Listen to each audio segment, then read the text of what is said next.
Hi, and welcome to this episode of John's Motorcycle Rescue and Review. Today I'm going to be riding my 1985 Kawasaki ZL900 Eliminator, and I'm going to go check out the August 2022 Lawn Breakfast Ride in Lawn, Pennsylvania. Here are a few of the vintage Japanese highlights of the August show. First up, there were two absolutely gorgeous highly modified Kawasaki Z1 900s. I'm not sure what years these two bikes were just because of all of the modifications that were done to them.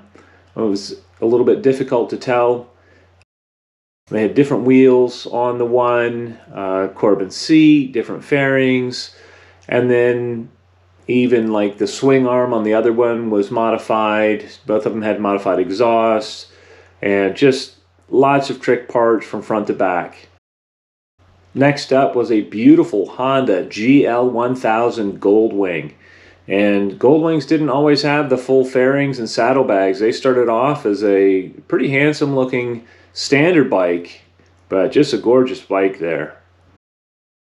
Next we had a beautiful Honda CB1100F. This bike is a survivor. It's a one owner bike. I did talk to the owner, Barry, for quite a bit, and just a really, really neat machine. Barry actually drag raced the CB1100Fs. They had dirt tracks, dirt drag race tracks with concrete launch pads. So really cool to talk to him about that. And finally we have a little mid-80s Honda Nighthawk 650. And these are just a fabulous little bike.